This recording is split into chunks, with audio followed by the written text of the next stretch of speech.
El día de hoy vamos a ver el sistema de trámite documentario y gestión digital. Es un tema bastante práctico, así que vamos a procurar utilizar bastantes ejemplos. También les voy a pedir por favor su participación, les voy a hacer algunas preguntas para ver si es que me están escuchando, si es que están despiertos. Ya son las 8:30 de la noche, yo entiendo que todos están ya cansados, seguramente han salido del trabajo. Lo que no quiero es que se aburran, que se duerman, así que vamos a procurar ser lo más dinámicos posible, pero también les pido para ello su participación. Les voy a estar haciendo algunas preguntas, como dije, para ver si es que están prestando atención y también para que me puedan acompañar durante la sesión y no solamente como espectadores, ¿no? Sino también para que puedan participar. Ok, vamos a iniciar con la ponencia. Quisiera que me respondan por el chat, por favor. ¿Qué ocurriría si los documentos ingresaran a una entidad sin ser registrados ni controlados? No es necesario que contesten con palabras muy complicadas, a ver qué es lo que se les viene a la mente cuando les hago esta pregunta. ¿Qué creen que pasaría? A ver, por favor, los leo. A ver, ¿alguien ha respondido? A ver, por favor, sus respuestas. Se pierden los documentos, no hay un seguimiento, no se podría ver la trazabilidad del documento, no se encontraría en el sistema de la entidad, no sería un trámite oficial, muy bien. Significaría que el documento no ha ingresado, no hay seguridad, no hay trazabilidad, que el control es transversal. Muy bien, no se registraría el documento. Exacto, o sea, si no se registran los documentos, no existe el documento, muy bien. Claro, si es que no se registra el documento, si es que no se controla el documento, es como si no hubiera ingresado a la entidad. Eh, por ejemplo, ¿no? Yo les pongo un ejemplo de mi trabajo como analista de... bueno, actualmente yo estoy trabajando como analista en el Indecopi, ¿no? Pero hace muchos años yo estuve litigando y estuve llevando algunos casos en el ámbito administrativo. Entonces, ¿qué sucedió? Que yo tenía un patrocinado que había, al cual se le había iniciado un procedimiento administrativo sancionador. Entonces él, como yo estaba litigando, me contactó, me dijo que tenía bastantes pruebas de que él no había cometido la falta. Entonces me presentó todas las pruebas, armamos el escrito de descargos y pues yo estaba segura que el caso iba a salir favorable para mi patrocinado, ¿no? Pero resulta que presentamos los descargos, yo tenía el cargo de recepción por mesa de partes virtual. Pero a los pocos días recibo la respuesta de la entidad de que el caso se había declarado fundado en contra de mi patrocinado, o sea, se le había impuesto una sanción. Y yo dije, pero ¿qué pasó? ¿No? Si teníamos todas las pruebas, no debe ser un error. Entonces yo llamé al área que estaba a cargo del expediente, les pregunté y les dije, ¿no? Pero nosotros hemos presentado los descargos, ¿qué fue lo que pasó? Y me dijeron, no, pero nosotros no hemos recibido ningún documento. Y yo les dije, pero ¿cómo es posible si yo lo ingresé por mesa de partes, yo lo he presentado dentro del plazo, ¿no? Y bueno, me dijeron, en todo caso, presente su cargo, que acredite que usted ha presentado el escrito y pues se le estará dando trámite, ¿no?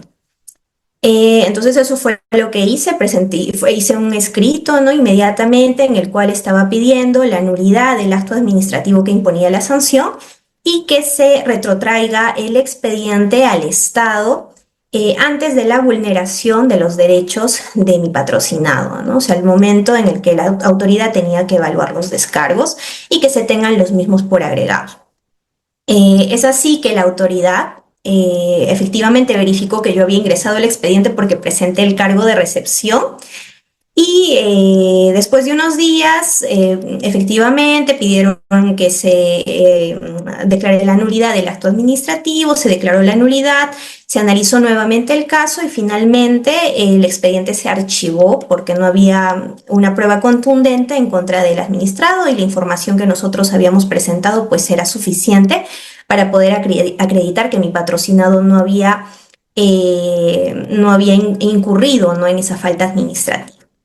Entonces, como pueden ver, en esta situación, pues si yo no hubiera tenido un cargo que acredite la presentación de los descargos, probablemente mi patrocinado pues no hubiera podido defenderse, ¿no? Hubiera tenido que apelar.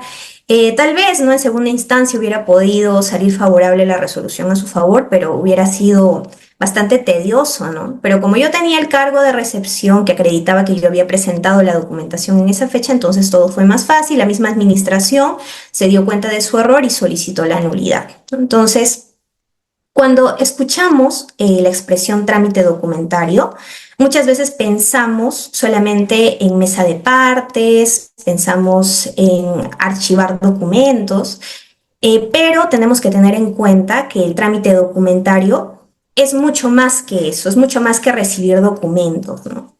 Eh, el trámite documentario es fundamental para poder garantizar la continuidad de los procedimientos administrativos, para garantizar la transparencia, la trazabilidad de las actuaciones, como ustedes dijeron, en las respuestas que acabamos de leer, y la prestación eficiente también de los servicios públicos. Em, entonces, a la pregunta que les acabo de hacer, ¿no? ¿Qué ocurriría si los documentos ingresan a una entidad sin ser registrados ni controlados? Entonces, la autoridad justamente perdería la trazabilidad de los expedientes. Sería como si el expediente no hubiera ingresado a la entidad. Podrían incumplirse plazos legales y, lo que es más grave, se podrían afectar derechos de los administrados. Como en el caso que yo les acabo de contar, se vulneró el derecho de mi patrocinado en ese entonces al debido procedimiento, porque se emitió una resolución sin tomar en cuenta los descargos que fueron debidamente presentados dentro del plazo legal. En ese sentido, el trámite documentario es muy importante, ¿no? Es muy importante dentro de un procedimiento administrativo, es muy importante para la administración. Yo diría que el trámite documentario, me gusta mucho usar este ejemplo, no sé si hay personas que han estado ya en la charla anterior que di sobre el rol del asistente administrativo, pero en sí el rol del asistente administrativo y el trabajo que hace con el trámite documentario se asemeja en sí al sistema circulatorio que tenemos, ¿no?, los seres vivos. Porque si la sangre no circula de manera correcta, si la sangre no llega a los órganos, pues el cuerpo humano o el cuerpo deja de funcionar. Puede ser que tengamos una mente brillante, puede ser que tengamos un corazón muy sano, pero si por algún motivo la sangre deja de llegar a estos órganos, pues todo el sistema deja de funcionar de forma adecuada. A ver.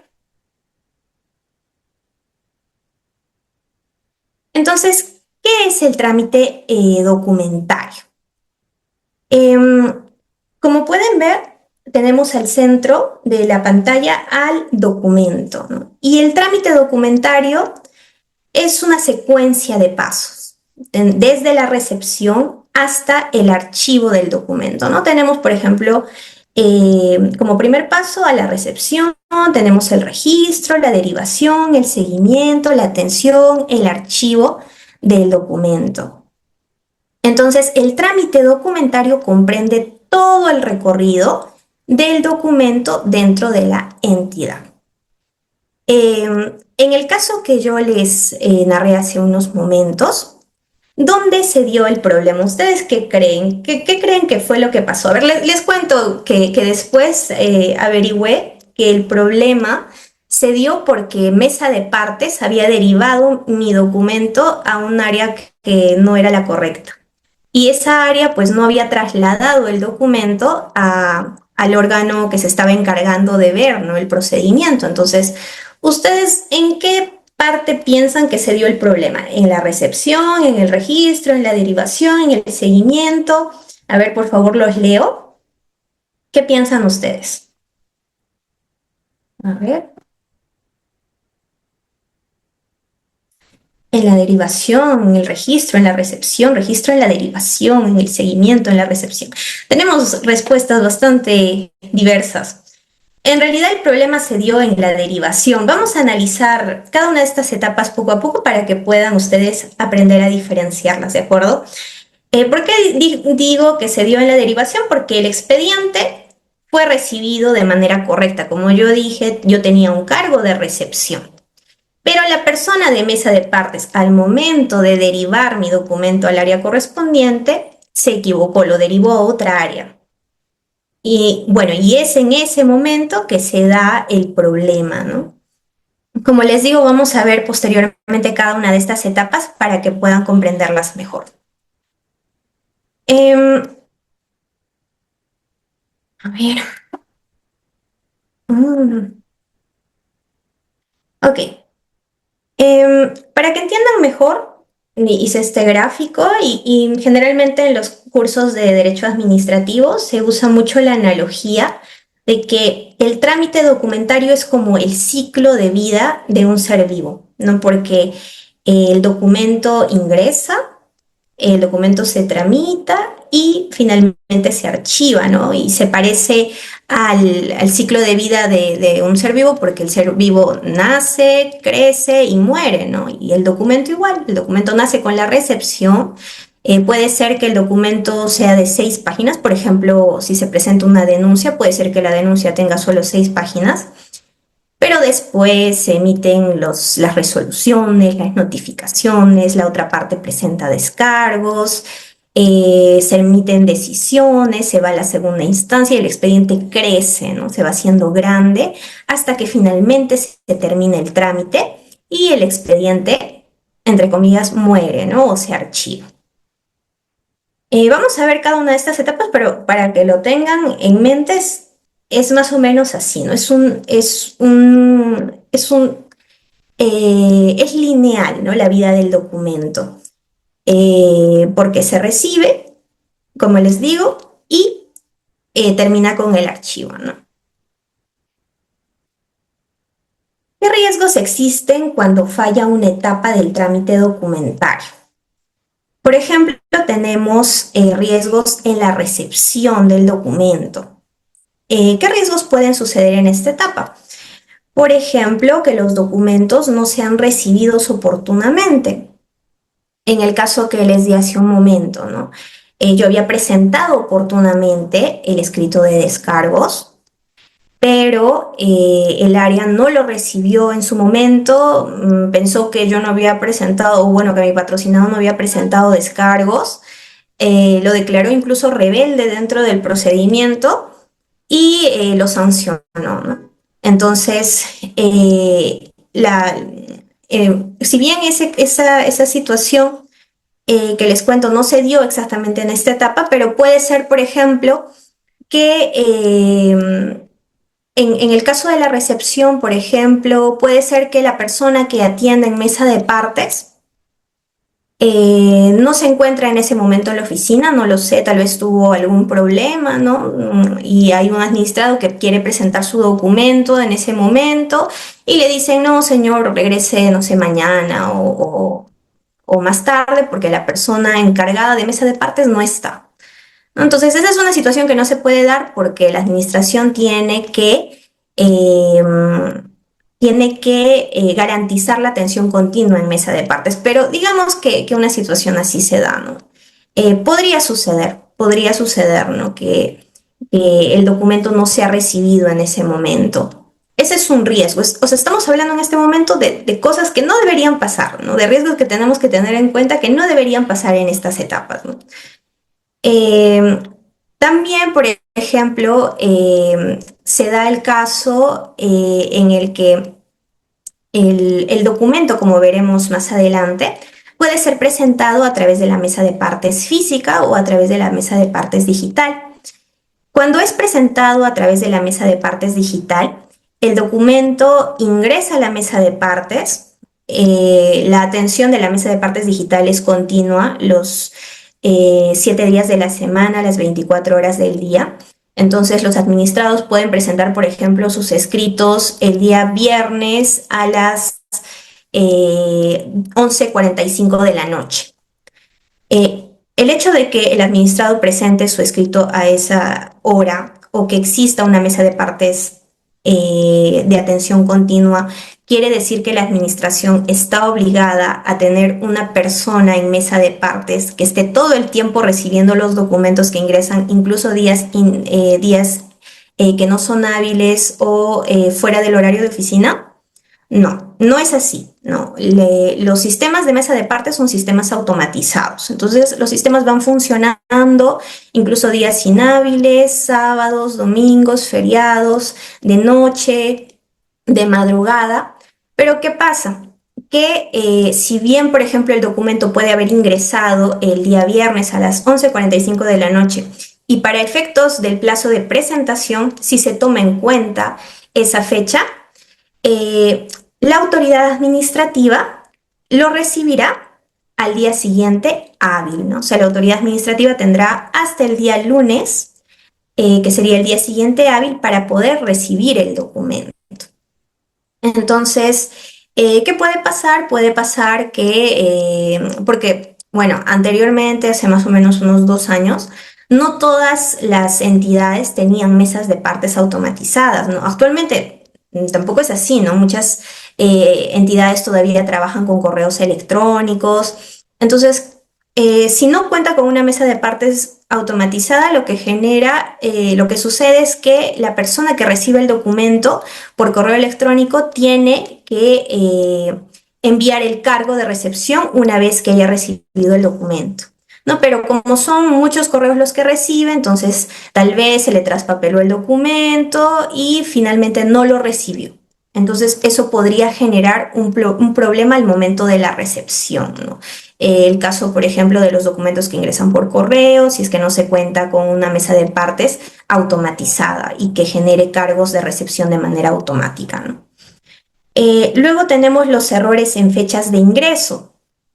Eh, Esto actualmente con la mesa de partes digital o con el correo electrónico es un poco difícil porque usualmente la fecha que figura es la fecha actual, ¿no? La fecha que figura en el cargo de recepción es la fecha del momento en el que la mesa de partes recibe la documentación, cuando se da la recepción a través de la mesa de partes virtual. Pero este problema se podía dar, por ejemplo, en el caso de los documentos que ingresaban por mesa de partes física, ¿no?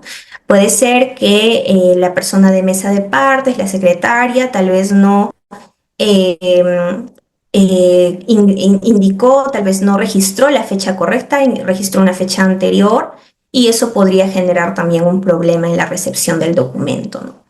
Luego tenemos el registro, los problemas en el registro.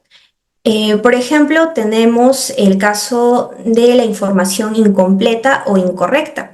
Como veremos más adelante, la persona que recibe el documento que se encuentra en la unidad de trámite documentario tiene que consignar información al momento de recibir el documento, como por ejemplo el número de folios, la fecha, la hora.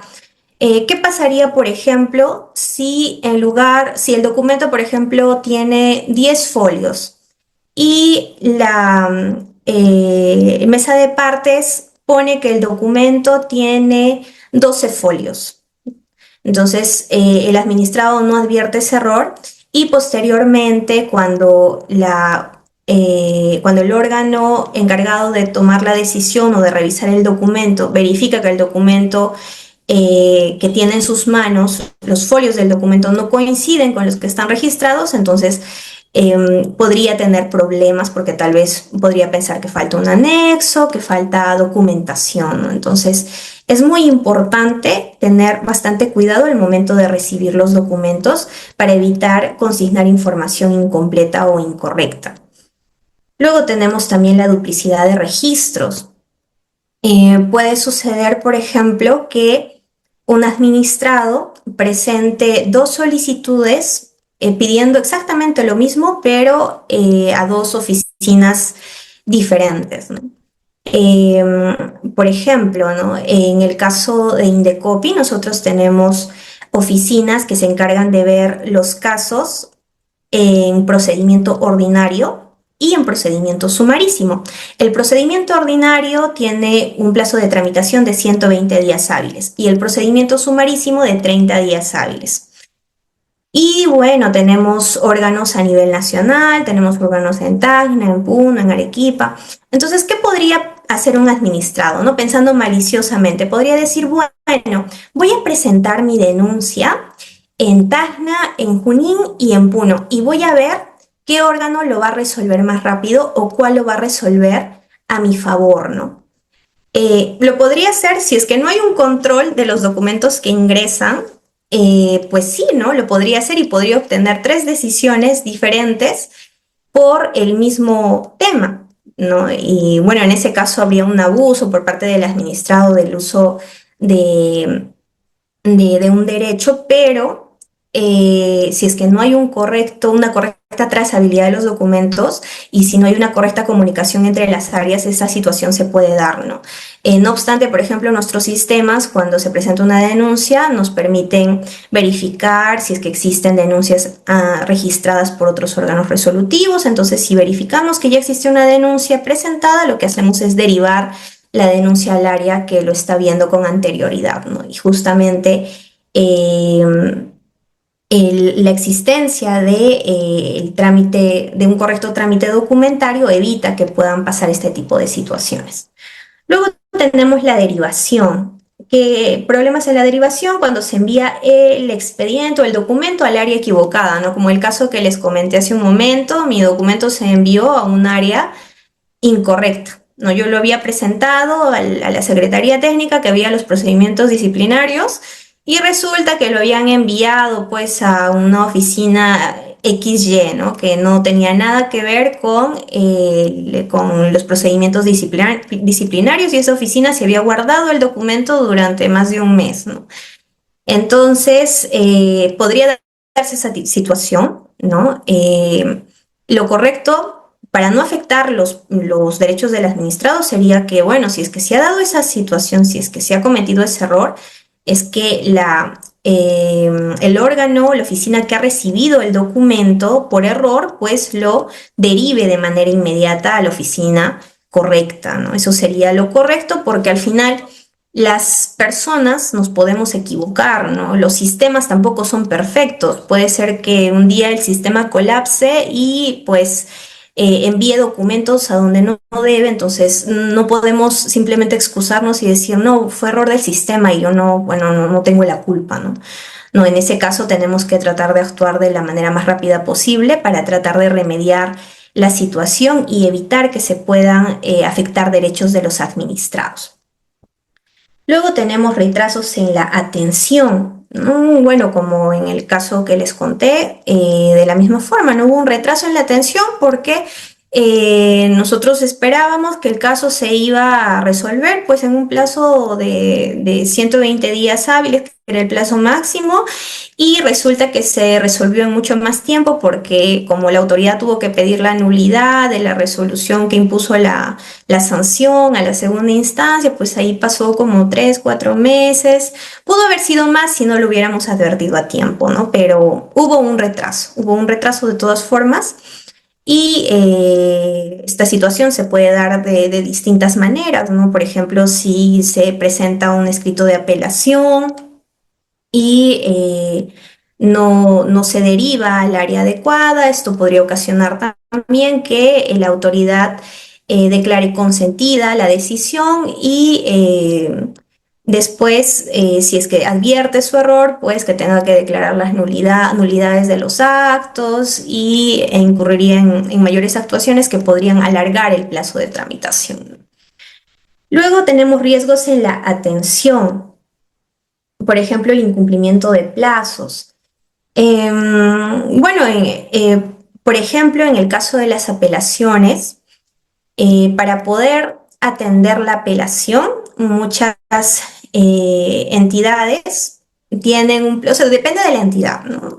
Pero, por ejemplo, una entidad XY, una vez que se presenta el escrito de apelación, puede tener 10 días hábiles para poder emitir la resolución concediendo o denegando la apelación. Pero ¿qué pasa si si el documento de apelación ha sido derivado a otra área o tal vez se ha traspapelado, ¿no? Tal vez yo como área técnica lo recibí, pero se me traspapeló, no lo advertí, no hice una correcta trazabilidad de mi documentación, no lo registré correctamente. Y pues después, cuando ya se pasó mi plazo y yo pensé que el administrado no había presentado ninguna apelación, verifico que sí había presentado el escrito, ¿no? Porque lo tenía ahí escondido entre mis documentos. Entonces, en ese caso, mi plazo lo incumplí porque voy a sacar la resolución que concede la apelación, pues en un plazo que excede el plazo que yo tenía legalmente. Entonces, este tipo de situaciones también puede ocasionar que se dé el incumplimiento de plazos o que se formulen observaciones tardías, ¿no? Em, a ver, esto lo vamos a minimizar.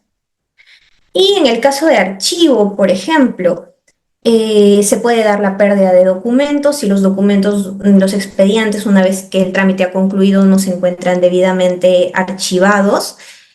Pueden perderse, pueden traspapelarse, y si, por ejemplo, algún administrado me pide información de, no sé, el año 2013, me pide todas las resoluciones que se emitieron en el año 2013 y yo no tengo esta documentación correctamente archivada, pues me será muy difícil poder proporcionar esta información. Pero lamentablemente lo tendré que hacer, tendré que buscar la manera de poder atenderla porque no puedo excusarme y decir que se perdieron los documentos, ¿no? Se tienen que buscar para poder atender los pedidos de información.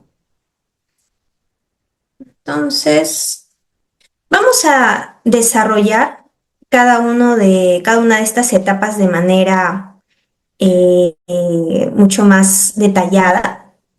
Y vamos a empezar entonces con la recepción, ¿ok?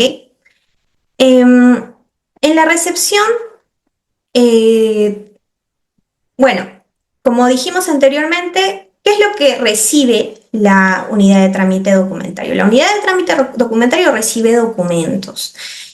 Pueden ser escritos, que sean solicitudes, requerimientos, pueden ser denuncias, pueden ser solicitudes de copias, pero en general, todo escrito que se presente ante una entidad pública tiene que cumplir con ciertos requisitos. Y para ello, pues, citamos el artículo número 113 del TUO de la Ley 27444, que nos indica que todo escrito tiene que contener como mínimo, primero, la identificación del administrado. ¿Qué quiere decir que el administrado tiene que identificarse correctamente? Que tiene que conocerse quién está presentando el escrito. No, por ejemplo, si una persona pide una copia de su certificado de trabajo, tendrá que indicar, ¿no? Yo, Pablo Pérez, pido una copia de mi certificado de trabajo. O si yo pido una copia de una partida registral de un terreno que quiero comprar, pues tendré que identificar también, tendré que identificarme tanto con mi nombre, mis apellidos y mi número de DNI para que se me pueda dar la información. Aquí hay una situación que, por ejemplo, se puede dar y es la de la representación, ¿no? Porque puede ser que yo no esté posibilitado de presentar un escrito por mí mismo, puede ser que no esté en el país, puede ser que tal vez tenga alguna enfermedad que me impida, ¿no? Poder presentar el escrito, pueden suceder muchas cosas. Entonces, en ese caso, el procedimiento administrativo permite la presentación de documentación a través de un representante. Pero este representante tendrá que estar correctamente habilitado para poder presentar los escritos correspondientes. Entonces, ¿quién le dará esta habilitación? ¿Quién le dará los poderes para que pueda presentar este escrito a mi nombre? Pues se lo tendré que dar yo. No tendré que presentar un escrito ante la entidad e indicar que yo le estoy dando poderes de representación a esta persona para que pueda presentar escritos en mi nombre, ¿no? Es algo que se puede hacer, es algo que está autorizado por la ley del procedimiento administrativo. No es necesario que sea el propio administrado que forma parte, por ejemplo, de un expediente quien presente los escritos, puede hacerlo otra persona siempre y cuando se le hayan otorgado poderes para que pueda presentar los escritos dentro del procedimiento, ¿no? Por ejemplo, pensemos en un expediente disciplinario. Como muchas veces hay información confidencial, pues no se le puede dar el acceso al expediente a una persona que no forme parte del procedimiento. Entonces, si por ejemplo yo le pido a mi abogado que tramite, ¿no? Que se encargue de presentar los escritos y todo, y el abogado presenta un escrito pidiendo copias del expediente, pero yo no le di poderes de representación para que pueda solicitar esas copias, entonces en ese caso le van a denegar, ¿no? La solicitud porque no está debidamente apersonado el procedimiento, tampoco tiene poderes de representación, ¿no? Entonces, yo puedo actuar por mi cuenta o también puedo actuar a través de un representante legal, pero en ambos casos se tendrá que identificar correctamente a la persona que está presentando el documento. Luego tenemos el petitorio concreto, ¿no? Porque la autoridad tiene que saber exactamente qué es lo que se está solicitando, ¿no? Si yo tengo un problema, por ejemplo, con algún servicio público, yo no puedo poner en mi solicitud, solicito apoyo para que se solucione mi problema y no indico, no especifico exactamente a qué problema me refiero. O sea, tengo que ser bastante específico con lo que estoy pidiendo, ¿no? Si es que, por ejemplo, estoy pidiendo copias de un certificado de trabajo, pues tendré que poner en mi petitorio, solicito copias de certificado de trabajo, solicito emisión de certificado de trabajo, solicito licencia de funcionamiento, ¿no? Porque mientras más claro sea el pedido, pues más fácil será tramitarlo, porque si no indicamos el petitorio de forma correcta y esperamos a que la autoridad lea nuestro escrito y trate de interpretar lo que estamos pidiendo, pues probablemente vamos a ser sujetos a que nos pidan una aclaración, una subsanación. Entonces, para evitar esa situación, es mejor presentar un escrito que sea claro y que yo diga de forma específica y clara qué es lo que estoy solicitando. Luego los fundamentos, ¿no? El administrado tiene que explicar los hechos que motivan su solicitud. No es necesario que explique los fundamentos de derecho, si desea lo puede hacer, no es obligatorio en los procedimientos administrativos, pero sí tiene que explicar los hechos que motivan su solicitud. Por ejemplo, si está pidiendo un certificado de trabajo, ¿no? Solicito se me expida un certificado de trabajo. Tendrá que indicar en los fundamentos que esta persona trabajó, no sé, desde el año 2013 hasta el año 2025 y que por tanto solicito se me expida un certificado de trabajo por los años en los que elaboré por los que elaboré en la institución, ¿no? Para que el pedido también se pueda atender de forma mucho más específica, ¿no? Porque la entidad tiene que entender qué es lo que yo estoy pidiendo, ¿no? Y esto va de la mano del petitorio que yo he formulado, ¿no? Tengo que explicar exactamente cuáles son los hechos que motivan mi petitorio, mi solicitud. Luego, la autoridad administrativa también se tiene que indicar u órgano al que se dirige. Bueno, en este caso, por ejemplo, no es necesario indicar el nombre del funcionario o de la persona a la que yo estoy dirigiendo el documento. O sea, por ejemplo, si yo quiero presentar un escrito ante la municipalidad, no es necesario que yo ponga el nombre del alcalde, ¿no? Digamos, un alcalde de una municipalidad XY. No es necesario que yo ponga señor alcalde Juan Pérez de la municipalidad XY. No es necesario que yo ponga el nombre de la autoridad porque no estoy obligado a ponerlo, pero sí tendré que poner al menos la autoridad a la que estoy dirigiendo mi escrito. O sea, si lo dirijo a la municipalidad, pondré señores de la municipalidad XY, ¿no? Y bueno, dependiendo de mi petitorio, la unidad de trámite documentario se encargará de derivar mi escrito al área correspondiente. Si es que puedo indicar de manera específica a qué oficina quiero dirigir mi documento, entonces lo mejor es indicar, ¿no? Que quiero que mi documento ingrese con atención a tal área, ¿no? No sea el área de infraestructura, de seguridad, y de esa forma también la persona de trámite documentario podrá derivar de manera mucho más rápida el expediente. No es necesario que especifique, pero facilita mucho el trabajo a la persona de trámite documentario que podamos indicar de manera específica a qué oficina estamos dirigiendo nuestra solicitud. El domicilio o medio de notificación.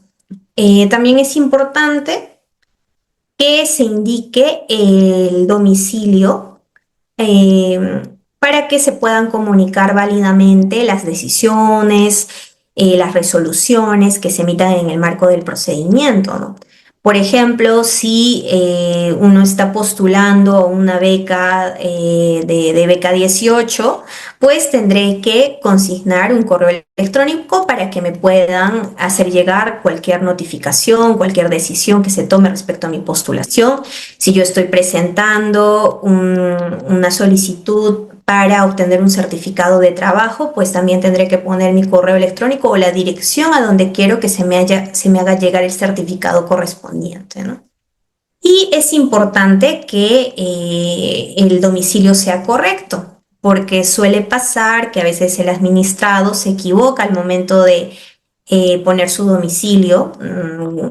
Sucede sobre todo con los correos electrónicos, a veces el administrado se olvida de poner una letra y eso hace que el documento sea dirigido a un correo electrónico que no existe, ¿no? O que es incorrecto. Entonces, es importante también tener en cuenta que el documento tiene que ser, o el correo electrónico tiene que ser el correo electrónico válido, y que sea previamente verificado por el administrado para evitar incurrir en errores, ¿no?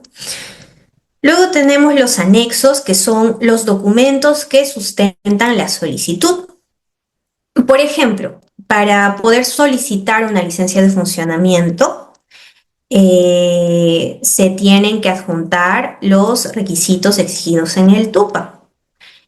Entonces, ¿qué pasaría si se presenta una solicitud para una licencia de funcionamiento, pero no se anexan los requisitos? Pues esta solicitud será, pues se le dará un plazo para que pueda subsanar al administrado, pero si no lo subsana, pues se tendrá por no presentada la solicitud, ¿no? Entonces, los documentos tienen que presentarse los documentos que sustenten la solicitud, ya sean los documentos que están establecidos en el TUPA o ya sea cualquier documento que pueda servir para que la autoridad pueda analizar la petición que yo estoy presentando, ¿no? Por ejemplo, si es que estoy denunciando también un hecho ante una autoridad administrativa, o si es que estoy presentando descargos, si es que estoy presentando contestaciones, pues tendré que presentar los documentos, los anexos que acrediten los hechos que yo estoy narrando en mis escritos para que de esa forma estos sean tomados en cuenta al momento de que la autoridad tome la decisión que corresponda.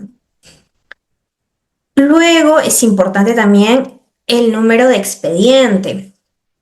No es necesario poner el número de expediente. ¿Por qué les digo esto? Porque en la autoridad administrativa cuenta con sistemas que permiten verificar el número de expediente de un administrado, ¿no? A veces pasa que los administrados no recuerdan el número exacto, entonces con el número de DNI, con los nombres, apellidos del administrado, se puede en los sistemas buscar y se puede localizar el expediente al cual corresponde el escrito, ¿no?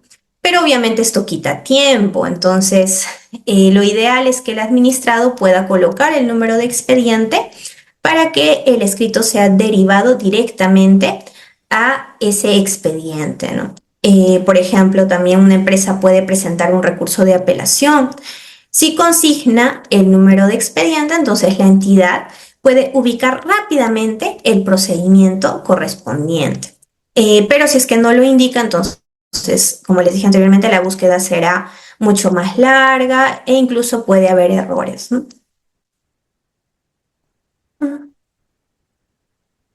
Bueno, ya vimos cuáles son los requisitos de los escritos. Básicamente, tenemos que identificar que en los escritos se indique quién está presentando el documento, qué es lo que está pidiendo, por qué lo está pidiendo, a quién lo está pidiendo, dónde se le tiene que notificar, qué es lo que tiene que adjuntar y qué expediente y a qué expediente lo quiere presentar. Entonces ya vimos que los escritos tienen que tener ciertos requisitos, pero ahora nos hacemos la pregunta, ok, ya tenemos el escrito, ¿y dónde lo puede presentar el administrado? La LEPAG o el tubo de la LEPAG reconoce diversos canales de presentación. Vamos a empezar con el primer canal, que es el órgano administrativo competente. Bueno, antes de empezar, quisiera hacerles una pregunta para ver si es que me están escuchando. Si una persona, por ejemplo, vive en Lima, no en Lima, sino, por ejemplo, una persona vive en una provincia muy alejada de la capital y necesita presentar un documento ante una oficina que solamente tiene sede en Lima. ¿Es necesario que esta persona viaje hasta Lima para poder presentar su documento? A ver, los leo por el chat. ¿Ustedes creen que es necesario que viaje?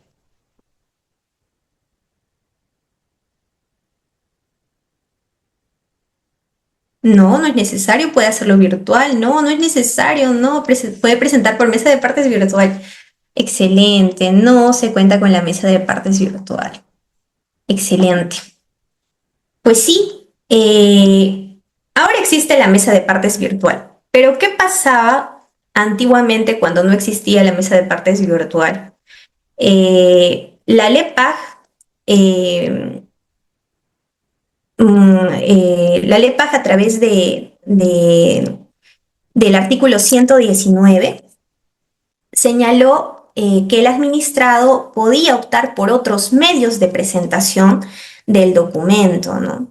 Vamos a verlos brevemente. Actualmente muchos de ellos no se utilizan de manera muy frecuente, pero existen, ¿no? Y es importante que ustedes los conozcan. Por ejemplo, primero tenemos el órgano administrativo competente, ¿no? Pensemos, por ejemplo, en su salud. Su salud es una entidad que tiene su oficina central en la ciudad de Lima y que tiene alguna que otra oficina de atención en provincias, ¿no? Y digamos, un administrado de la ciudad de Tacna quiere presentar un escrito ante la oficina, ante su salud. Entonces, tiene dos alternativas, ¿no? Su salud tiene su mesa de partes virtual, efectivamente, como ustedes escribieron, puede presentar el escrito por mesa de partes virtual, pero digamos, él dice, no, yo no me importa, voy a gastar lo que tenga que gastar y voy a viajar hasta Lima para presentar mi escrito, ¿no? Entonces, bueno, si es su decisión y lo quiere presentar en físico y quiere viajar a Lima, lo puede hacer. Tiene la mesa de partes virtual, pero también lo puede presentar en Lima directamente en la sede central de la oficina de su salud, ¿no? A eso se refiere presentar el escrito en el órgano administrativo competente, ¿no? Puede presentarlo también ante el órgano desconcentrado de la entidad. Por ejemplo, el Indecopi tiene una sede central en Lima, pero tiene diversas oficinas ubicadas en varias regiones del país, por ejemplo, en Puno, en Arequipa, en Cusco, en Loreto. Entonces, el administrado, por ejemplo, puede tener un caso que se esté tramitando en la ciudad de Lima, en la sede central, eh, y desea presentar su escrito de forma física. Él vive actualmente en Loreto. Entonces, el Indecopi cuenta con una oficina en Loreto. Por tanto, puede aproximarse a la oficina de Loreto y presentar su escrito ante esta oficina. No es necesario que viaje hasta Lima para presentar su escrito, no puede hacerlo directamente a la oficina de Loreto lo recibirá y lo enviará a la ciudad de Lima para que el área correspondiente lo pueda tramitar. Luego tenemos a el correo certificado, que es un medio que ya no se usa mucho, creo que en sí ya no se usa actualmente, pero era un medio que podía ser utilizado, ¿no? Antiguamente, cuando no existían las mesas de partes virtual. Estos eran mecanismos que la norma había previsto en caso del administrado se encuentre en otro lugar que no sea la oficina donde la administración tenía su oficina física, ¿no? Entonces, por ejemplo, imaginemos que un administrado quiere presentar un escrito que vence hoy, ¿no? Y retrocedamos, digamos, en el tiempo, hace unos 20 años antes, no había mesas de partes virtual y, digamos, la oficina de esta entidad estaba ubicada en Lima y no tenía oficinas desconcentradas en la ciudad de Tacna, ¿no? Entonces, ¿qué puede hacer el administrado? Lo que puede hacer es presentar su escrito por correo, o lo que podía hacer era presentar su escrito por correo certificado. Entonces, lo que hacía el administrado era ir a la oficina del servicio postal físico, por ejemplo, podía ir a la oficina de Serpost, tenía que ir a una oficina que permita acreditar oficialmente cuando se entrega el documento. Y como les decía, el plazo para presentar ese escrito, digamos, vencía el día de hoy, ¿no? Pero la oficina de Serpost podía recibir el documento y se podía enviar el escrito por correo certificado, el cual daba un acuse de recibo al documento. ¿Y qué hacía el funcionario al momento de recibir el documento?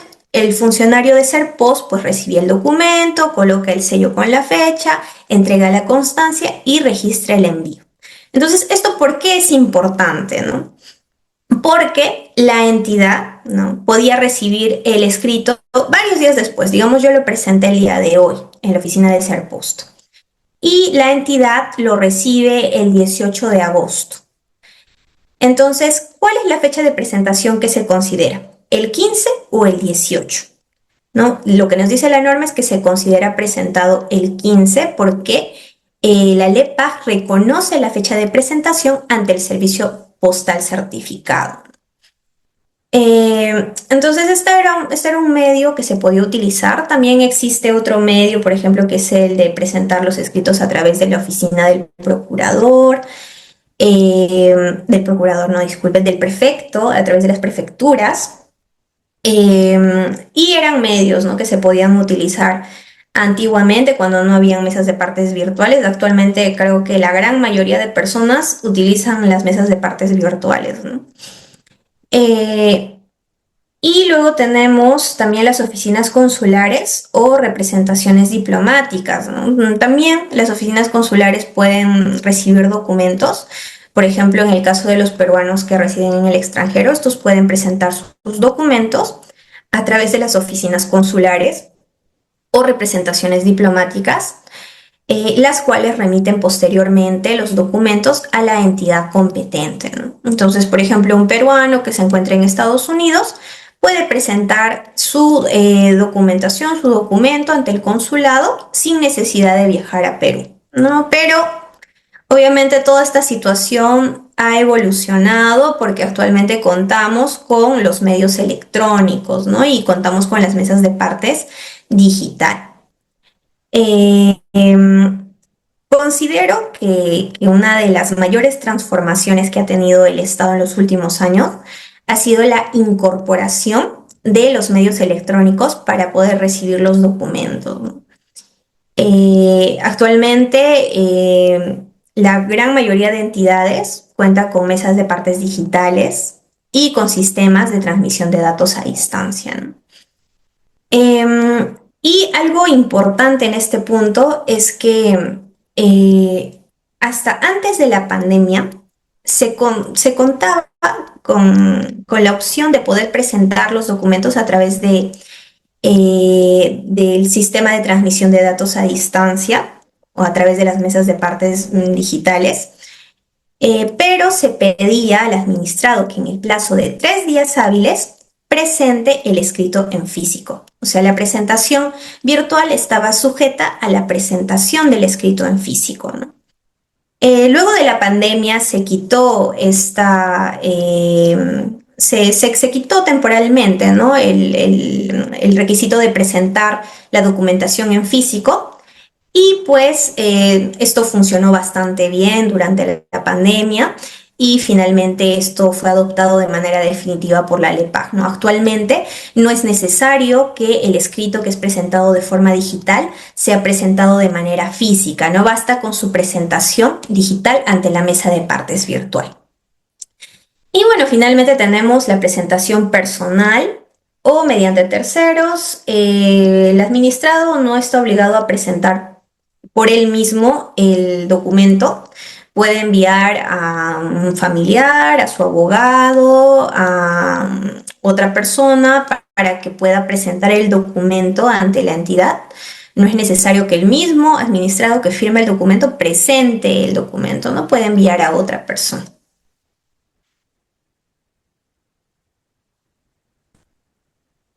Ok, entonces, ¿cuáles son las obligaciones de la unidad de recepción documental? De acuerdo al artículo 124 del TUO de la LEPA, las obligaciones que tiene la unidad de recepción documental son, primero, orientar al administrado, no puede orientarlo respecto de los trámites, respecto de su trámite.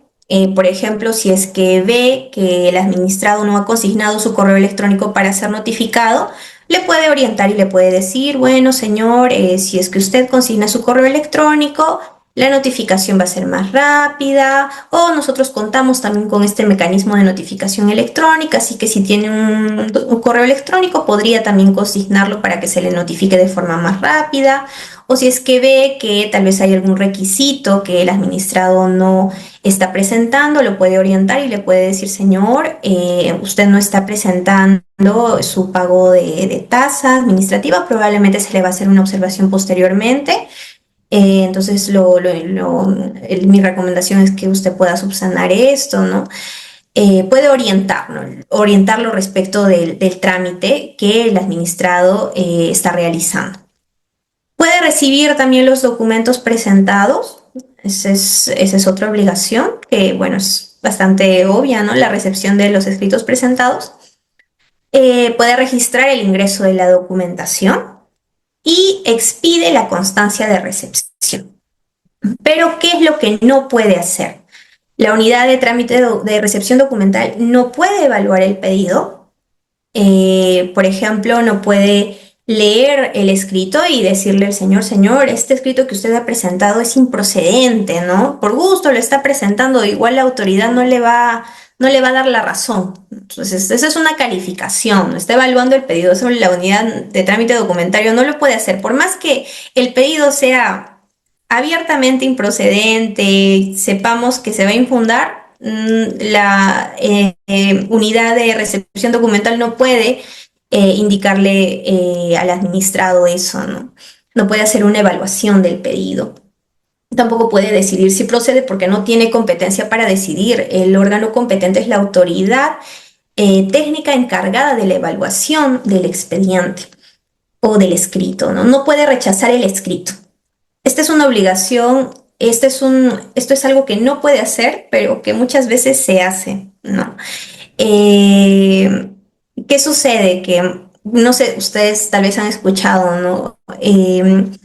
O tal vez les ha pasado que han querido presentar algún documento ante una autoridad y en mesa de partes les dicen, ¿sabe qué? Le está faltando un requisito, ¿no? Entonces no se lo voy a recibir, regrese mañana cuando haya completado todos sus documentos, todos los requisitos del TUPA, ¿no?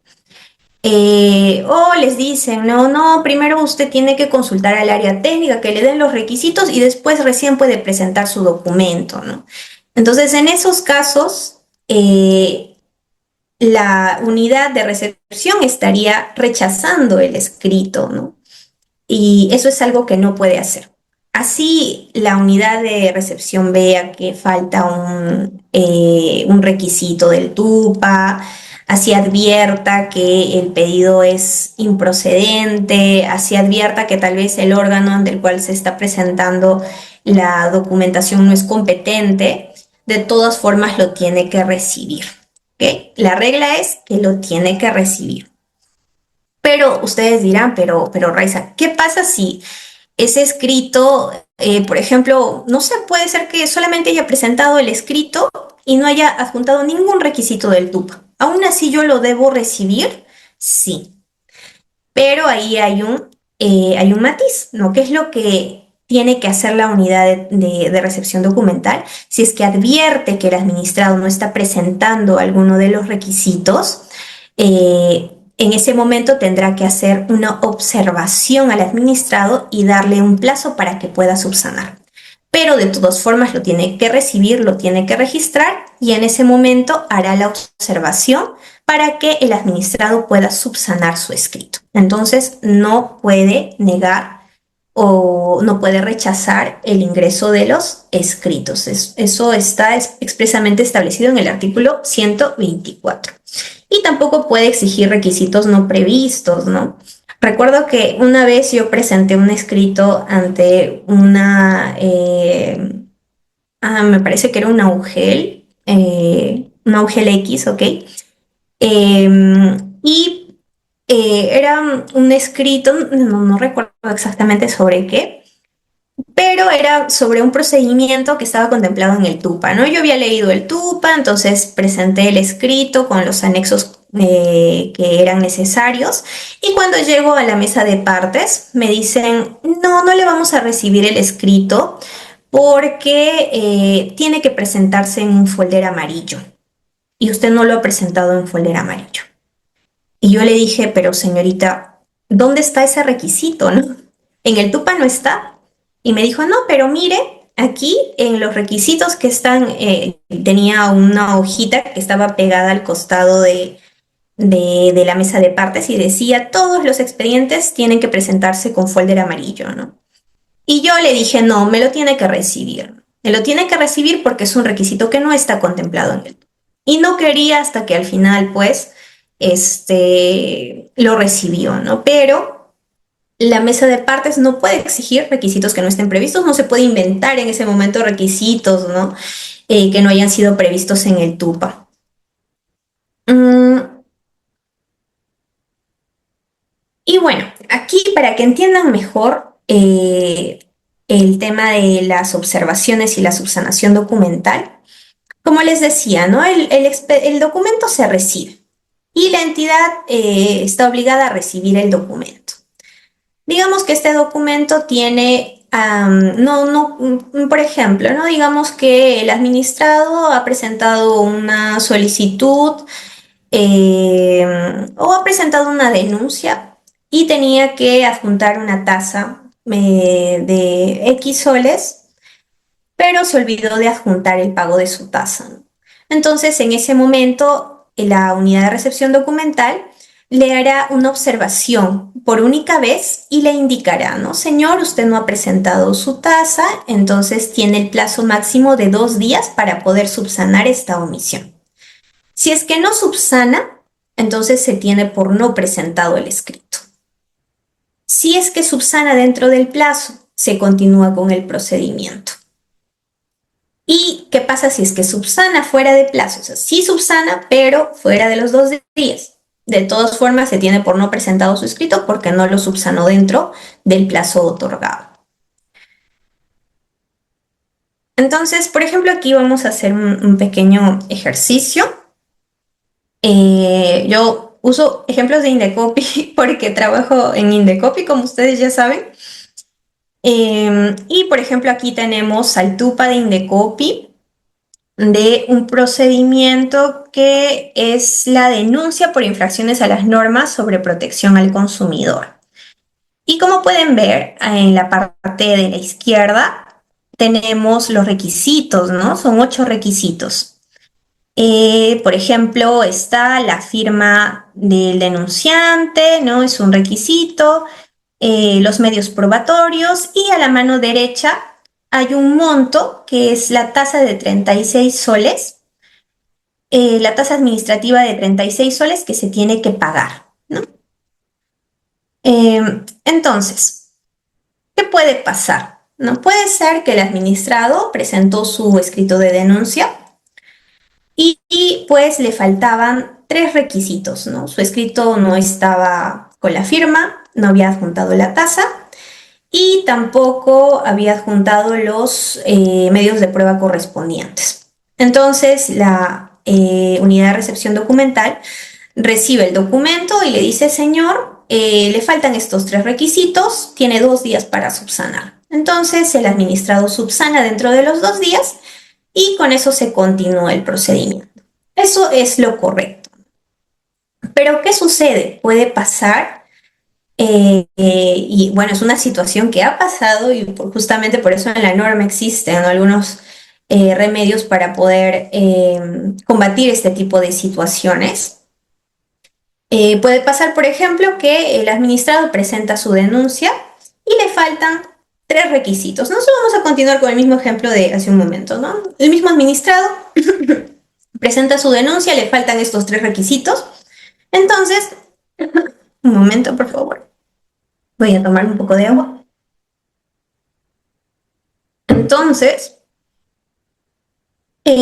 como les decía, le falta la firma, le faltan los medios de prueba y le faltan el pago de la tasa. Entonces, mesa de partes le dice, en un primer momento, señor, veo que su documento no tiene firma. En todo caso, tiene 2 días para subsanar. El señor, el administrado, presenta su escrito con la firma correspondiente. Y después, cuando mesa de partes está revisando nuevamente su documento, ¿no?, le dice, no, sí, señor, me olvidé, ¿no? También le faltaba adjuntar los anexos del FUPA. Entonces le da nuevamente 2 días para que subsane, ¿no? El administrado se va a su casa, trae todos los documentos, le saca copia, los presenta y mesa de partes le dice nuevamente, señor, ¿sabe qué? Tampoco adjuntó el pago de la tasa administrativa, ¿no?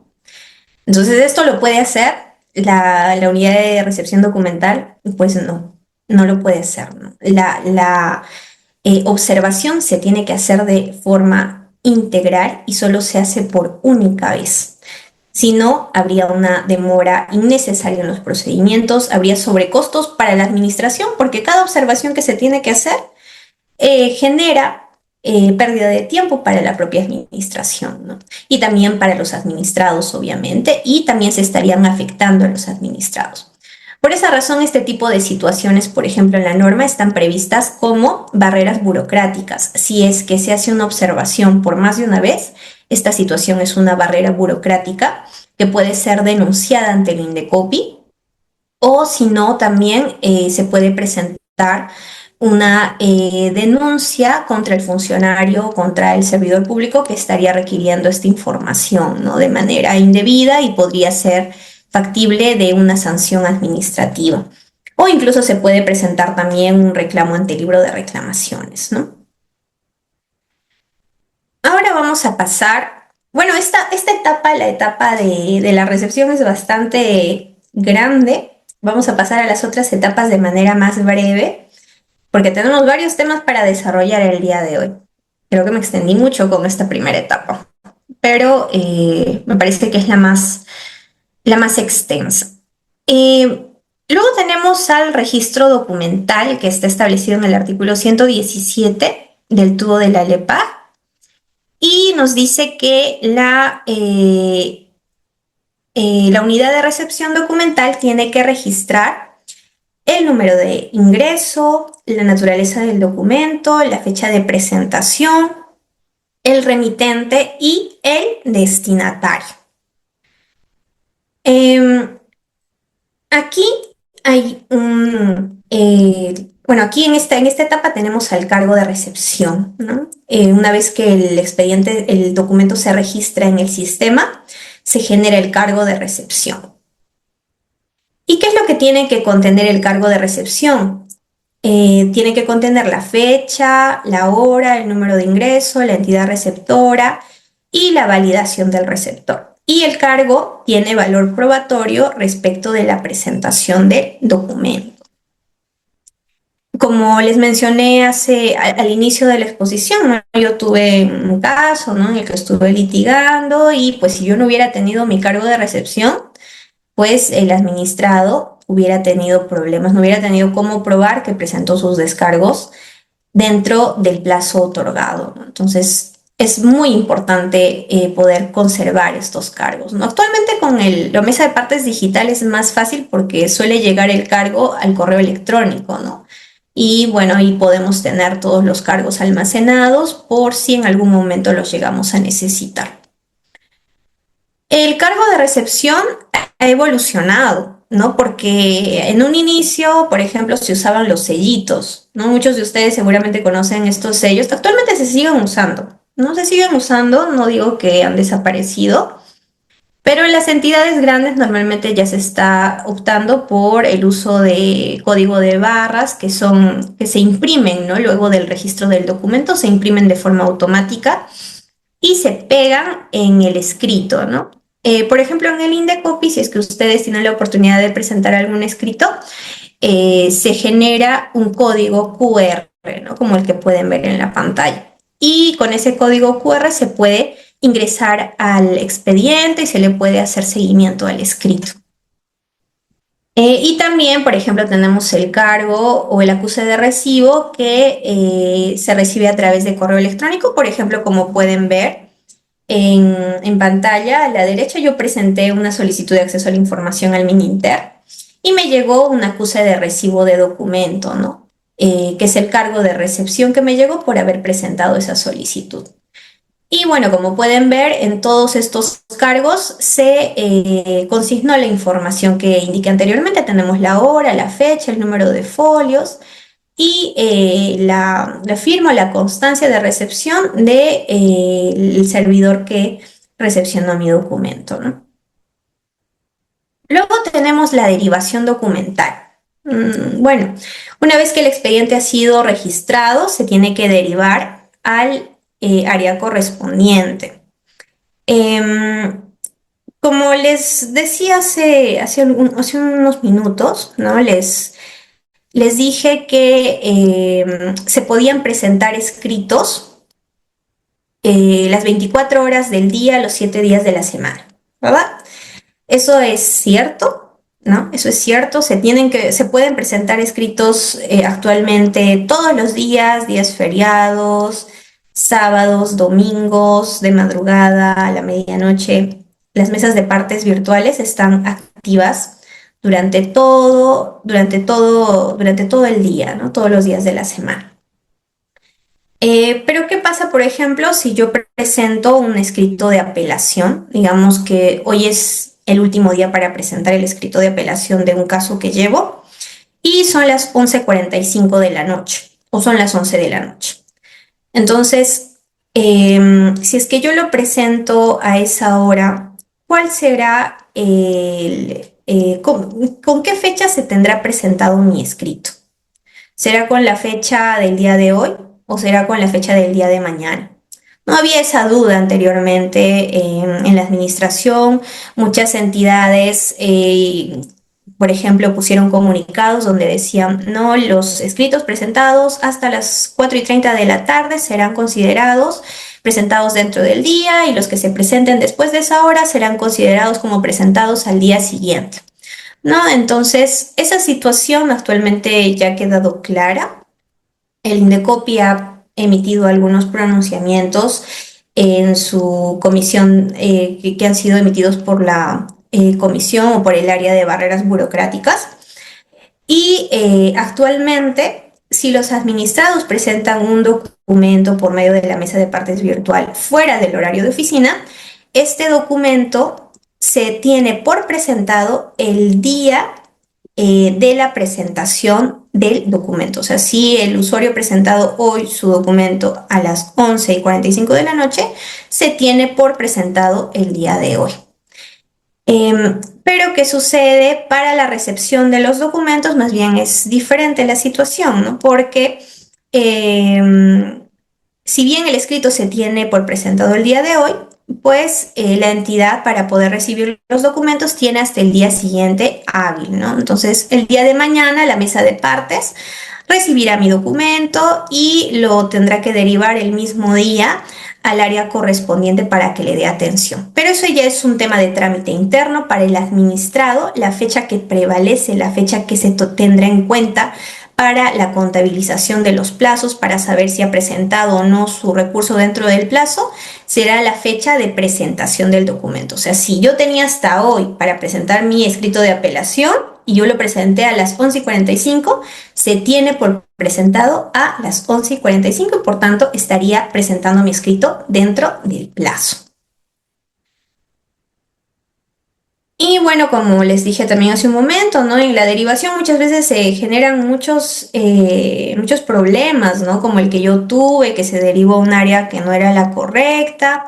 Son situaciones que pueden pasar, ¿no? Entonces, se tiene que estar atentos ante estas situaciones para poder subsanarlas de la forma más rápida posible. Luego tenemos la atención documental, ¿no? Una vez que el expediente es recibido por el área competente o el escrito es recibido, pues este escrito se evalúa, se pueden generar actuaciones, se pueden emitir informes, decisiones y estas se pueden notificar, ¿no?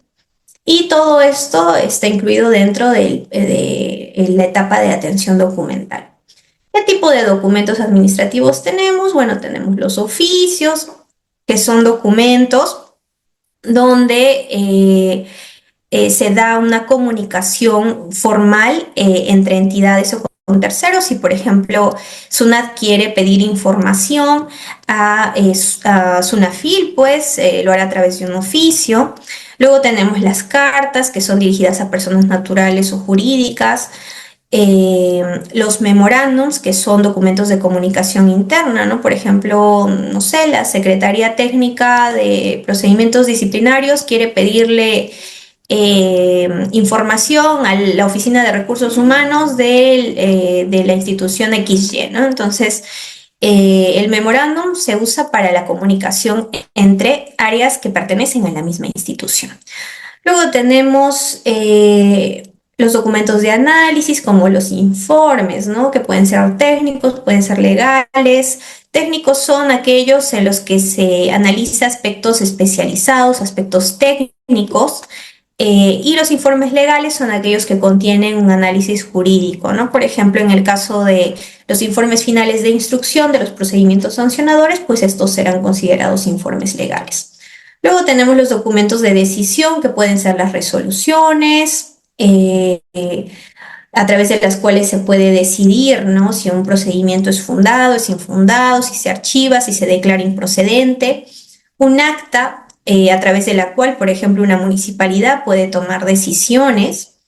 Luego tenemos los documentos presentados por el administrado, que pueden ser las solicitudes, pueden ser recursos administrativos, ya sea apelación o reconsideración, o pueden ser denuncias también, ¿no? Pueden ser también solicitudes de acceso a la información pública. Y bueno, finalmente tenemos el archivo documental, la última etapa, ¿no? ¿Qué es lo que nos permite el archivo documental? El archivo documental nos permite archivar, como dice justamente, los documentos, o sea, se da en el momento en el que ha concluido el trámite del expediente, entonces, del expediente o del escrito, entonces se tiene que realizar actividades para poder organizar esta documentación, para poder custodiarla, conservarla, en caso sea requerido posteriormente por la misma entidad o por personas externas a la institución, ¿no? ¿Por qué es importante el archivo? Porque preserva la evidencia de las actuaciones administrativas. Por ejemplo, en el caso de un expediente de contrataciones, ¿no? Si posteriormente Contraloría o tal vez el Ministerio Público, el Poder Judicial piden información sobre un expediente de contratación y este se encuentra en el archivo central, pues si este está correctamente archivado, se le entregará las copias correspondientes o la información correspondiente a la entidad que lo esté solicitando. Facilita la consulta de expedientes. Si, por ejemplo, un administrado después de 4 o 5 años quiere revisar un expediente en el que ha sido parte, entonces probablemente el expediente ya no se encuentre en el archivo de gestión de de la entidad, sino tal vez se encuentre en el archivo central. Entonces en ese caso se derivará su consulta, su solicitud al archivo central para que pueda acceder al expediente, ¿no? Permite atender solicitudes de acceso a la información pública. Por ejemplo, un administrado puede pedir copia de los expedientes del 1 al 10 del año 2013. ¿Lo puede hacer? Sí lo puede hacer. Entonces, como estos expedientes son antiguos, probablemente se encuentren en el archivo central. Procederé a derivar esta solicitud al archivo central para que pueda atender esta solicitud de copias de este administrado. Garantiza la transparencia y la rendición de cuentas. Justamente, ¿no? Si es que alguien quiere consultar el expediente, porque, por ejemplo, muchas veces se reciben, ¿no? Solicitudes de acceso a la información de estudiantes universitarios que están haciendo sus tesis, que están haciendo trabajos de investigación, o también de la misma Contraloría, ¿no? Se reciben solicitudes sobre los expedientes que se han tramitado para acceder a los mismos, poder revisar que el procedimiento se haya llevado a cabo de forma regular. Entonces, en ese caso, el hecho de que exista un archivo donde se custodian todos estos documentos garantiza que haya transparencia en la administración pública, ¿no? Y también conserva la memoria institucional de la entidad. ¿Cuáles son los tipos de archivo? Brevemente, tenemos los archivos de gestión, que son los archivos de uso frecuente, ¿no? Por ejemplo, son los archivos que son frecuentemente consultados por el área que produjo los documentos o que recibió los documentos, ¿no? Por ejemplo, si se terminó la tramitación de un expediente este año, en el año 2026, y sé que ese expediente posteriormente va a generar otras actuaciones, entonces yo no lo puedo mandar al archivo central, ¿no? Lo tendré que tener en mi archivo de gestión porque sé que probablemente me van a pedir información o lo voy a tener que derivar tal vez a otra área, entonces lo tendré en mi archivo de uso frecuente. Luego tenemos el archivo periférico, que es un archivo intermedio, ¿no? Entre el archivo de gestión y el archivo central. Y es un archivo donde se encuentran documentos que ya no son de consulta permanente, pero que todavía pueden ser requeridos por el área usuaria, ¿no? Puede ser que después de un año, año y medio, me pidan que tramite alguna solicitud respecto de ese expediente. Entonces lo mejor es que lo tenga en el archivo periférico, que no lo mande todavía al archivo central, porque si no porque si no de todas formas lo voy a tener que pedir al archivo central y sería pues muy tedioso no estar solicitando la información y que luego el archivo lo remita, ¿no? Entonces lo tendré también en el archivo periférico, no lo enviaré todavía al archivo central para que el documento para que yo pueda acceder al documento de forma rápida. Y bueno, el archivo central, que es el archivo más conocido, ¿no? Que es la unidad que se encarga de custodiar la documentación una vez que ya ha concluido su uso cotidiano.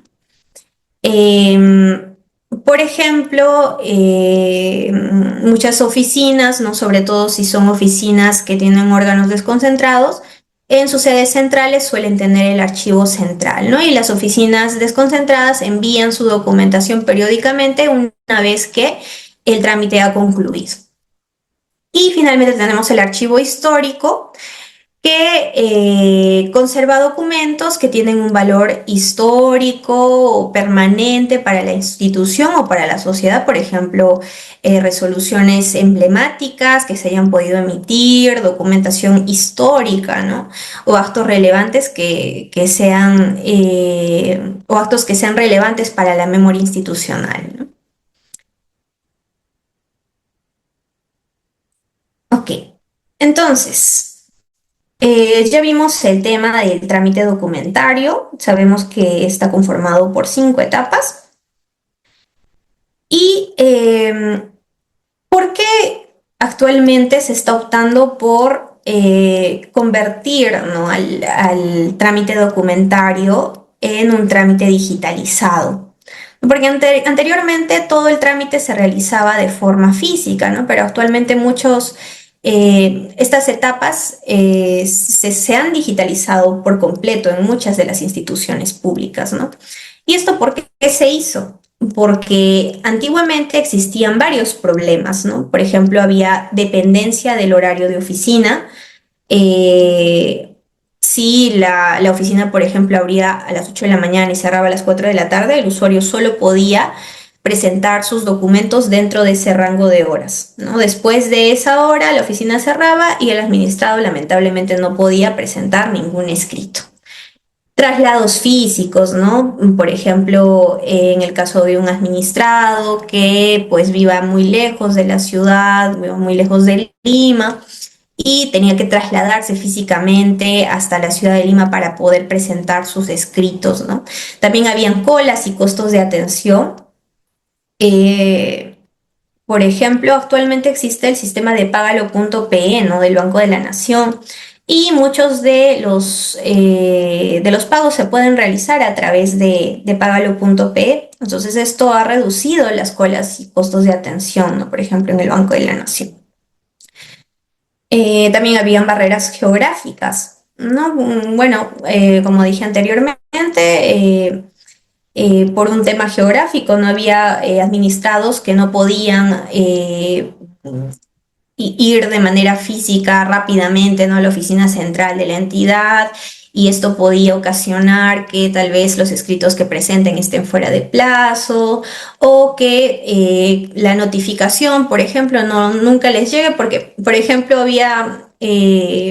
hay situaciones en las que el administrado, bueno, puede vivir, ¿no? Tal vez, a ver, lo que sucede es que una vez, por ejemplo, un administrado fijó como domicilio, hace muchos años, ¿no? Cuando estaba trabajando en otra entidad, fijó como domicilio una parcela, ¿no? Él estaba viviendo en el campo, entonces indicó como su domicilio la parcela número 6 del distrito tal, ¿no? Y cuando el notificador fue a esa parcela, pues no había nada, ¿no? Era un terreno baldío, pero él vivía ahí, ¿no? Entonces, ¿qué es lo que hacía el notificador? No lo podía dejar bajo puerta el documento. Entonces, lo que nosotros hacíamos era llamar al administrado y decirle, señor, ¿cómo lo podemos ubicar, ¿no? Para poder notificarle. Y esto hacía que, pues, el procedimiento demore, ¿no? Porque teníamos que contactarnos con él, tenía que venir a la oficina para recoger su documento.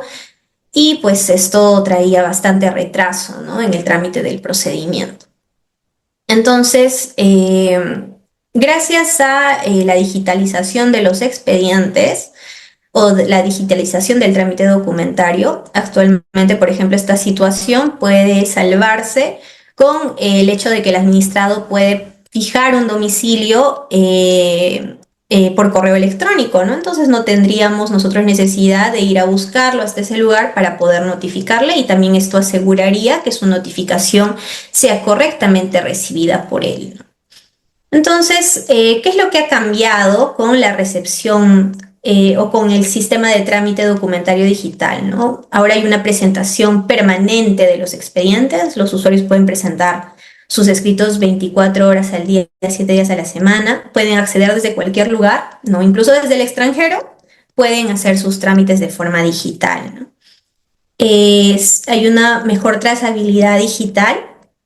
No se puede, como todo en los sistemas suele dejar huella, entonces se puede saber con mayor precisión dónde se encuentra ubicado el expediente, cuál es la gestión que se está realizando. Hay mayor seguridad jurídica y hay una atención centrada en el ciudadano, ¿no? Porque antiguamente el ciudadano se tenía prácticamente que adecuar, ¿no? A la administración, ¿no? El ciudadano tenía que depender del horario de oficina, tenía que depender de los plazos de la entidad. Si es que le notificaban o no le notificaban, pues estaba sujeto al servicio de correspondencia de la entidad, pero actualmente, gracias a la digitalización, la administración ya no se centra se centra más en el ciudadano, ¿no? En las necesidades que tiene el ciudadano. Y bueno, tenemos la trazabilidad documental que nos permite saber dónde se encuentra el expediente, ¿no? Actualmente es mucho más fácil con el sistema digital saber dónde se encuentra el expediente, si se encuentra en mesa de partes, si se encuentra en secretaría, si se encuentra en jefatura. Todo esto queda registrado en el sistema y se puede saber exactamente en qué estado está, quién lo tiene y se le puede dar una información mucho más precisa al administrado cuando viene a consultar sobre el trámite de su expediente, ¿no? Ahora hablemos de la política de cero papel. Eh, Anteriormente, ¿no? Los expedientes eran físicos, ¿no? Y los expedientes físicos, pues, estaban compuestos por hojas, ¿no? Por impresiones. Se tenía que usar tinta de la impresora porque todos estos documentos se tenían que imprimir, se tenía que usar foliador para poder foliar cada uno de los folios del expediente. Se tenía que usar una carpeta, ¿no? Una carpeta de cartón para poder identificar el número de expediente, se tenía que comprar sellitos para poder poner el número de expediente también. Y bueno, se gastaba bastante dinero en comprar, ¿no? Productos para poder tramitar el expediente físico, ¿no? Tinta, papel, sellos, también la impresora, ¿no? Se tenía que asegurar el funcionamiento de la impresora. Actualmente tenemos el expediente electrónico en muchas entidades y pues en el caso del expediente electrónico ya no se necesita imprimir los documentos porque la firma electrónica de los documentos presentados de manera digital tienen el mismo valor que un documento en físico, ¿no? Antiguamente también la firma era manuscrita. eh, el jefe de la oficina no tenía que firmar el documento de manera manuscrita. Actualmente la firma es digital. El cargo de los documentos anteriormente era físico, ahora tenemos un cargo electrónico. El traslado del expediente se daba de forma física. Por ejemplo, un expediente que se había resuelto en primera instancia y se tenía que revisar, se tenía que resolver en segunda instancia en apelación. Entonces, por ejemplo, ¿no? Puede pasar que la oficina que ha resuelto en primera instancia se encuentre en Puno, pero la oficina que tiene que resolver en segunda instancia se encuentra en Lima. Entonces, en ese caso, el expediente se tenía que enviar hasta la ciudad de Lima y pues hasta que se envíe solían pasar 1 o 2 semanas, ¿no? Porque el servicio de correspondencia a veces se demora. Entonces, actualmente con el expediente electrónico no es necesario derivar de forma física el expediente porque la derivación se puede hacer de forma electrónica y se hace en minutos, ¿no? Si es que el expediente está correctamente ordenado, se genera el seguimiento de traslado del expediente, derivación del expediente y de manera automática le aparece al área correspondiente entre los documentos que están en su bandeja para poder ser recibidos, ¿no? Y luego, anteriormente teníamos archivadores también, ¿no? Muchos de ustedes, yo también he trabajado con archivadores, tenía muchos archivadores, muchos documentos archivados, ¿no? Y bueno, actualmente tenemos repositorios digitales, porque muchos de los documentos, o la mayoría de los documentos, están ingresando de manera digital, ¿no? Em, Pero quisiera hacerles una pregunta, ¿no? Ustedes, cuando les hablo de política de cero papel, ¿qué piensan? ¿Piensan que la política de cero papel obliga a la autoridad a no usar papel? O sea, la política de cero papel quiere decir que ya no se puede utilizar el papel. A ver, ¿ustedes qué piensan?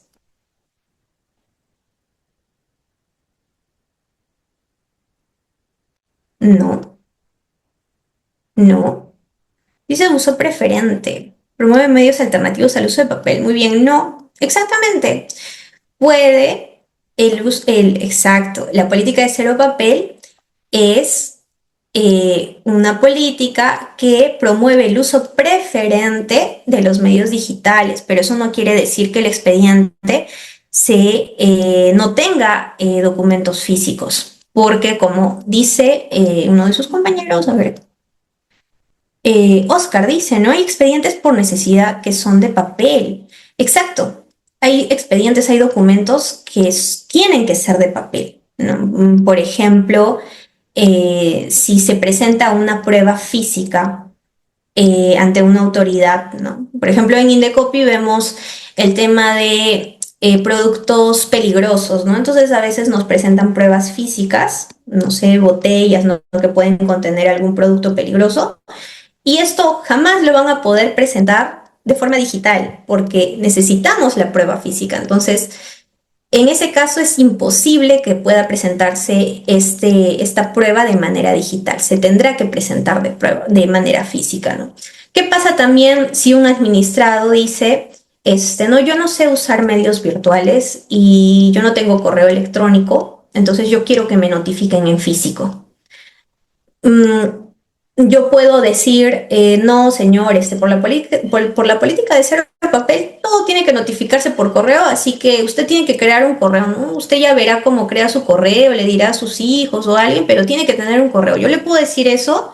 No, no, la administración, si es que el administrado le pide que se notifique en físico, tiene que notificarlo en físico, ¿no? Entonces, también habrán administrados que presenten sus documentos en físico, habrán notificaciones en físicas, entonces hay documentación que continuará siendo física.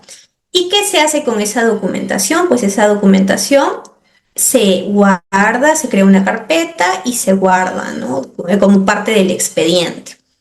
Pero los documentos que son digitales, pues se resguardarán en el archivo digital o en el sistema digital, ¿no? Y solamente los documentos que sean físicos se resguardarán de manera física. Entonces, la política de cero papel no implica el uso cero de papel, no implica que usar papel esté prohibido, sino lo que implica es que se le dé uso preferente a los sistemas digitales, ¿no?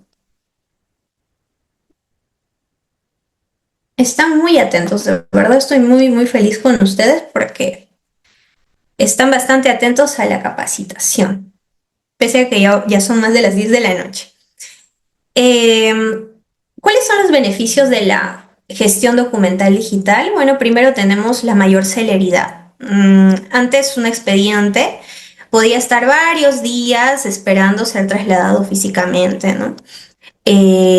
Porque no se puede enviar, por ejemplo, un solo escrito por courier, porque sería muy gravoso para la administración, ¿no? Enviar cada documento de forma aislada al courier, sino que lo que se hace es juntar varios documentos y luego se entregan al courier para que los pueda llevar al área correspondiente, ¿no? Entonces, muchas veces los escritos serán presentados un día, pero se tenía que esperar 2, 3 días hasta que se junte una buena cantidad de documentos para poder enviarlos a la ciudad destinataria, ¿no? En cambio, ahora a través de la derivación electrónica se puede hacer en cuestión de minutos la derivación. Hay una mejor trazabilidad porque si los ciudadanos, por ejemplo, preguntan, ¿no? ¿Dónde está mi expediente? Quiero conocer el estado de mi expediente, entonces a través de los sistemas digitales se puede conocer cuándo ingresó el expediente, quién lo ha recibido, a qué área ha sido derivado, en qué etapa se encuentra, ¿no? Otro beneficio es la transparencia. Hay una mayor transparencia porque la trazabilidad también fortalece la transparencia, ya que cada actuación deja un registro en el sistema, ¿no? Y esto facilita, por ejemplo, contestar en caso hay alguna auditoría, en caso hay alguna situación de control, también se puede presentar la información de manera mucho más rápida, o en caso, por ejemplo, se solicite documentación a través de la solicitud de acceso a la información pública, pues gracias a la gestión documental digital esto se puede hacer de manera mucho más rápida. La reducción de costos, ¿no? Porque menos impresiones significa que hay menos papel, menos toner, menos archivadores, menos espacio de almacenamiento dentro de la institución, entonces de todas formas hay un ahorro, ¿no? Para el Estado. Y también obviamente para el administrado, porque ya no tendrá que estar imprimiendo sus documentos, sacándoles copias, sino que los puede presentar escaneados digitalmente a través de las mesas de partes virtual, ¿no? El acceso remoto. El ciudadano puede presentar sus documentos desde cualquier lugar del mundo sin necesidad de desplazarse físicamente a la entidad. No, y no solamente el administrado, sino que la misma administración, por ejemplo, los servidores públicos, actualmente pueden trabajar de manera remota siempre y cuando cumplan determinados requisitos, ¿no?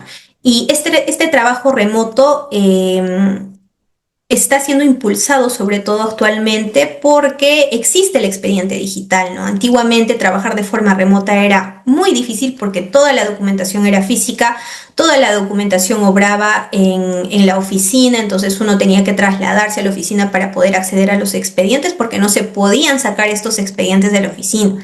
Entonces, actualmente, gracias al sistema digital, todo esto se encuentra almacenado en el sistema y los trabajadores del Estado también pueden acceder a sus computadoras desde su domicilio y trabajar de forma remota, ¿no? Mejor organización documental.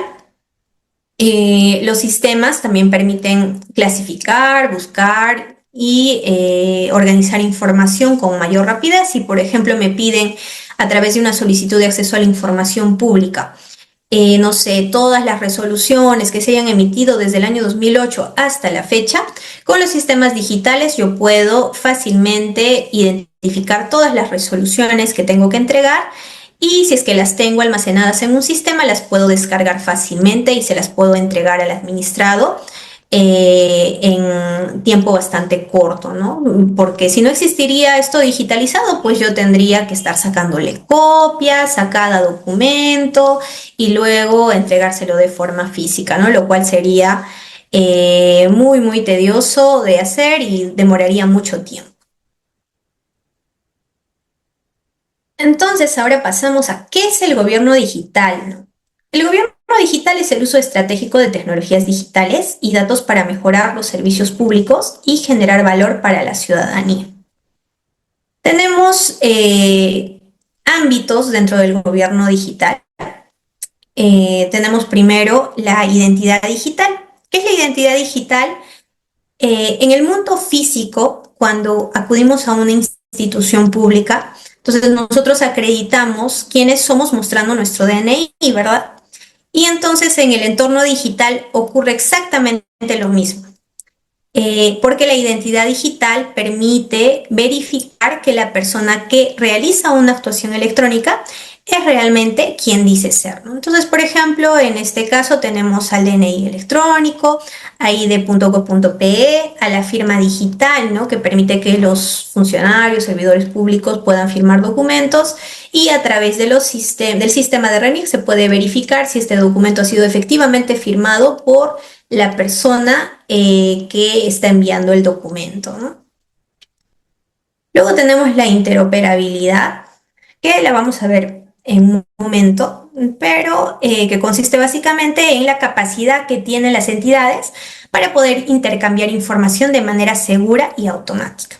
Luego tenemos los servicios digitales, que normalmente es el ámbito que más percibe el ciudadano, ¿no? Porque en este punto hablamos de trámites, de consultas, de solicitudes, de pagos, de notificaciones. Entonces, por ejemplo, entre los servicios digitales tenemos a las mesas de partes digital, a las casillas electrónicas, a los trámites virtuales que se pueden realizar dentro de cada institución, a los portales institucionales, a pagalo.pe. Luego tenemos a la seguridad digital, que permite que la información que está dentro de los medios digitales se pueda, no sea vulnerada, ¿no? Porque, por ejemplo, ¿qué podría pasar? ¿Qué pasaría si un tercero pudiera ingresar fácilmente a los sistemas de una entidad y pudiera modificar, ¿no?, las resoluciones que emite la entidad? Entonces esto sería gravísimo, es por eso que las entidades tienen que contar con un sistema de seguridad digital. Los datos que, bueno, las entidades generan enormes cantidades de información, ¿no? Todos los días, todos los meses, cada año, generan números de expedientes, generan resoluciones, generan actos administrativos de diferente tipo. Y toda esta información es registrada dentro de los sistemas digitales, ¿no? Con los que cuenta la entidad. Y esta información permite a la entidad poder generar estadísticas, por ejemplo, poder generar indicadores, reportes de gestión. Por ejemplo, la entidad puede saber qué oficinas, por ejemplo, a nivel regional están tramitando los expedientes en menos plazo, en un plazo menor, ¿no? ¿Cuál es la entidad que tramita de forma más eficaz y más rápida los expedientes a nivel nacional? Bueno, y ahí podrá, gracias a la información con la que cuenta en sus sistemas, podrá identificar cuál es la entidad o la oficina que está tramitando el expediente en menos plazo, ¿no? Y los datos que son registrados en estos sistemas justamente permiten poder sacar estadísticas, generar reportes para poder, por ejemplo, realizar campañas informativas, ¿no? Por ejemplo, el Indecopi realiza campañas informativas, realiza campañas de fiscalización, cómo identifica qué sectores se tienen que reforzar a través de campañas de fiscalización, de orientaciones, pues se identifica a través de los reportes, a través de las estadísticas, porque se verifica cuáles son los sectores que son los más denunciados, los más reclamados, y gracias a estos reportes, pues se puede orientar el trabajo que se tiene que hacer, ¿no? Y finalmente tenemos la arquitectura digital, que indica que todos estos sistemas tienen que trabajar de manera integrada, ¿no? La mesa de partes digital tiene que trabajar de manera integrada con el sistema de trámite documentario, la casilla electrónica también que tendrá que trabajar de manera integrada y el archivo digital, ¿no? Para que todo pueda funcionar de manera articulada. Entonces, ¿qué es un servicio digital? Es un servicio provisto total o parcialmente mediante Internet u otra red digital para generar valor público y atender necesidades en la ciudadanía, ¿no? Y tenemos, por ejemplo, la mesa de partes digital, la casilla electrónica, el expediente electrónico, la firma digital y la identidad digital. La interoperabilidad en el Estado peruano. ¿Qué es la interoperabilidad? Es la capacidad de las entidades para intercambiar datos e información de manera segura y eficiente para la prestación de servicios digitales. ¿Por qué es importante la interoperabilidad? Porque evita solicitar información que el Estado ya posee, reduce tiempos de atención, simplifica trámites, mejora la calidad de los servicios públicos. Por ejemplo, ¿no? Hace algunos años, cuando no se, por ejemplo, no se tenía muy en claro este tema de qué documentación estaba prohibida de solicitar por parte de las entidades de la administración pública, pues hace unos 10, 15 años, las entidades de la administración pedían copia del DNI, ¿no?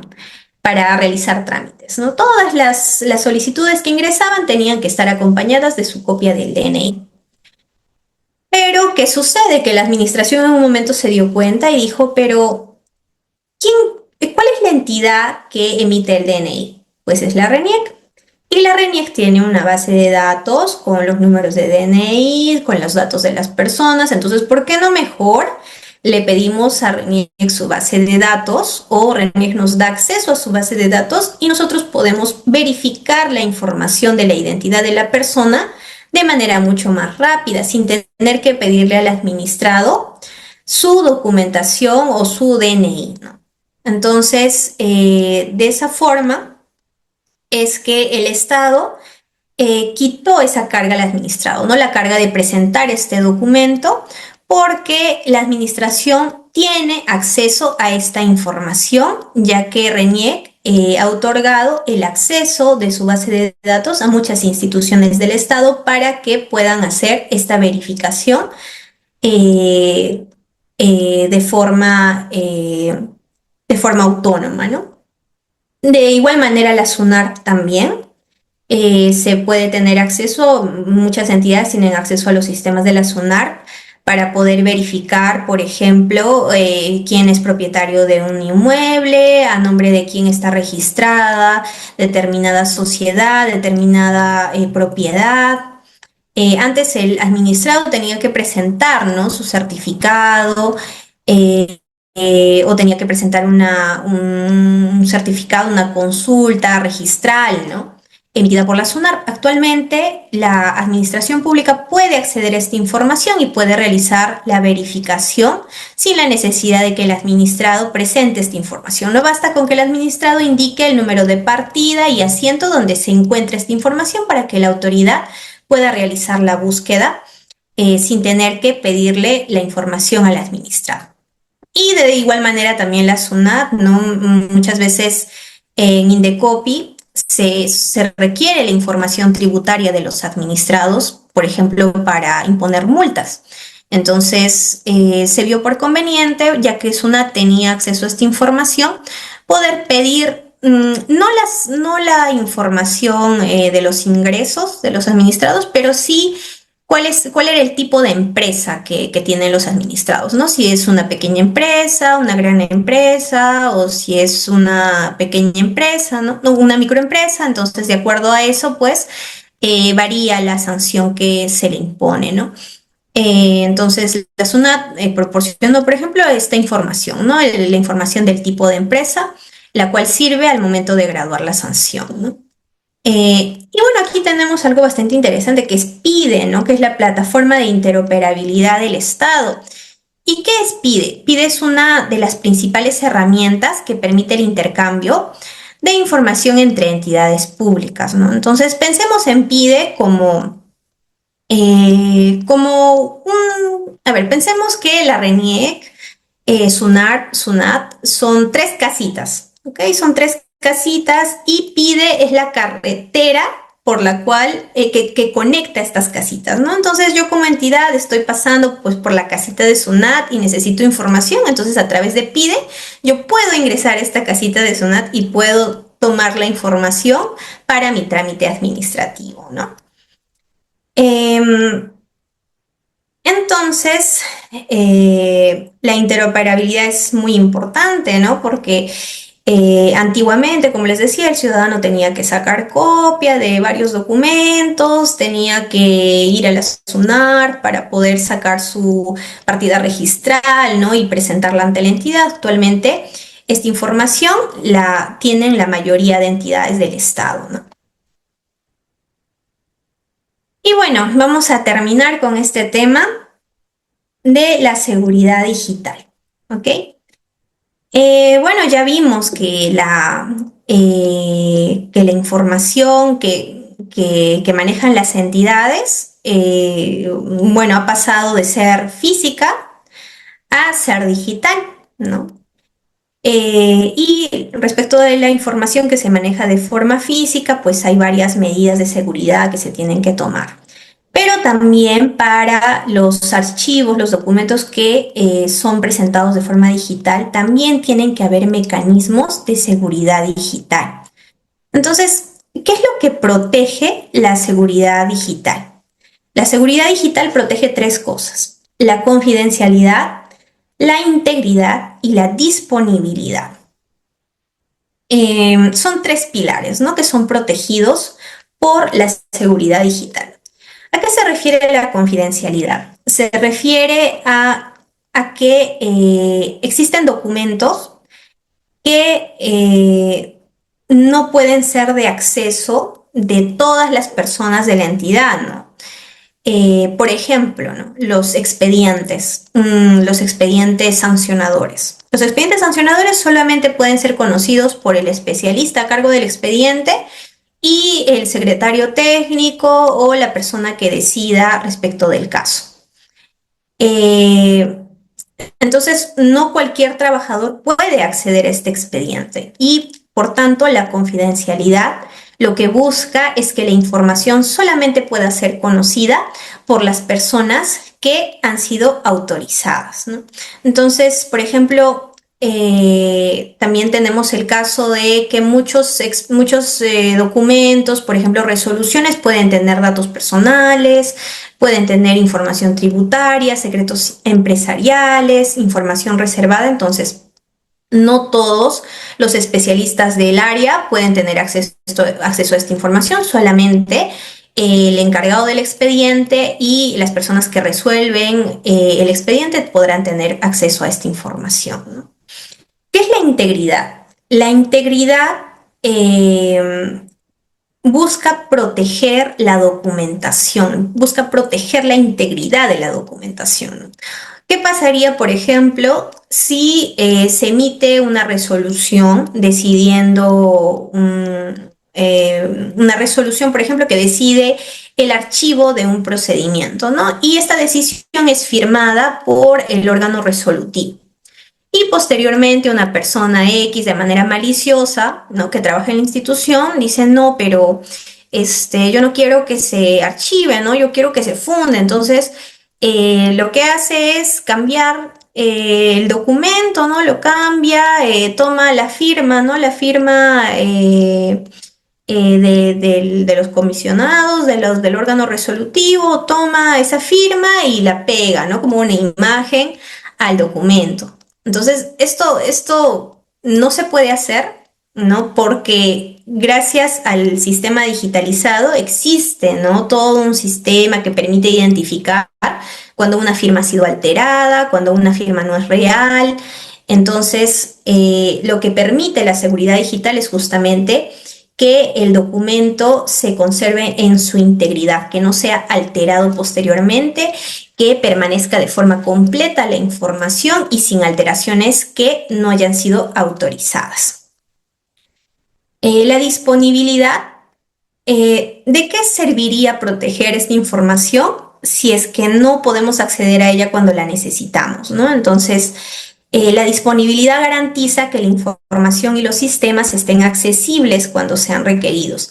Por ejemplo, que la mesa de partes digital esté operativa, ¿no? De acuerdo a lo que indica la norma, los 7 días de la semana, 24 horas al día, que el expediente electrónico también pueda funcionar, que permita la notificación de los actos, que pueda accederse al expediente electrónico a través de la consulta virtual de expedientes, que la casilla electrónica también funcione de manera correcta. Entonces, la seguridad digital también permite que los sistemas digitales puedan funcionar de manera correcta y que se encuentren disponibles para su utilización por parte de los administrados. Y luego tenemos principios, ¿no? de la seguridad digital. Tenemos a la seguridad desde el diseño, que indica que los servicios digitales tienen que diseñarse considerando que no solamente se debe proteger una etapa del procedimiento, sino todo el procedimiento, ¿no? Desde el inicio del procedimiento, desde que ingresa el expediente, el escrito, desde ese momento tiene que cumplirse con el principio de seguridad hasta la finalización del expediente, hasta el archivo del expediente, ¿no? La gestión de riesgos, que indica que la entidad tiene que identificar los riesgos y adoptar medidas para poder prevenir incidentes. La responsabilidad compartida, que indica que la protección de la información no es responsabilidad exclusiva del área informática, sino que es responsabilidad de todos los servidores que tienen acceso a los sistemas digitales, ¿no? Protección de datos e información. La norma promueve medidas técnicas, medidas legales para poder proteger la información. ¿Cuáles son los principales riesgos y amenazas en el entorno digital? Tenemos, por ejemplo, el phishing, ¿no? Que seguro muchos de ustedes lo conocen. Normalmente se da en servicios bancarios. No sé si alguna vez les ha llegado un mensaje de texto donde les dicen, acabas de ganar un premio o hay una oferta increíble, ¿no? Te dejamos un televisor a, no sé, 100 soles si ingresas a este link, ¿no? Si ingresas a este enlace. Entonces, a veces las personas un poco distraídas, incautas, ingresan al link y sin darse cuenta, pues han sido víctimas del phishing, ¿no? Que phishing quiere decir la pesca de personas que por no tener cuidado, pues han terminado exponiendo sus datos personales, ¿no? Y estos han sido utilizados por hackers que luego los utilizan para poder realizar diversas operaciones, ¿no? Esto se suele dar más se solía dar sobre todo en los sistemas de los bancos, pero actualmente con la digitalización de los expedientes se está dando también en la administración pública, ¿no? Ustedes habrán escuchado noticias de hace algunos años de información pública que se ha estado filtrando, ¿no? En Internet por hackers que han ingresado a las computadoras de las entidades administrativas, a los sistemas y que han estado filtrando información confidencial, ¿no? Entonces esto se puede dar.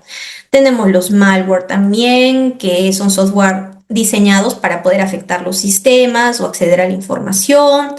El ransomware, que es un tipo de malware que bloquea o cifra la información y exige un pago para poder recuperarla. La suplantación de identidad, que ocurre cuando alguien se hace pasar por otra persona para poder realizar actuaciones no autorizadas, ¿no? Y la fuga de información, cuando, por ejemplo, enviamos un expediente, unas copias a un destinatario incorrecto, ¿no? Escribimos mal el correo electrónico y lo enviamos a un destinatario incorrecto, sin querer revelamos información confidencial. O cuando utilizamos medios no autorizados, utilizamos nuestro Gmail personal para poder enviar documentos confidenciales de la oficina, ¿no? Decimos, no, es que yo quiero trabajar en mi casa, ¿no? Y por eso me voy a escanear el documento, los expedientes los voy a ir trabajando en mi casa y me los llevo sin autorización de la entidad. Entonces, en ese caso también podría yo ser pasible de fuga de información, de que alguien de forma maliciosa ingrese a mi computadora personal y que pueda sustraer esta información, ¿no? O dejar documentos visibles para terceros también. Entonces, para finalizar, ¿cuáles son buenas prácticas para proteger la información?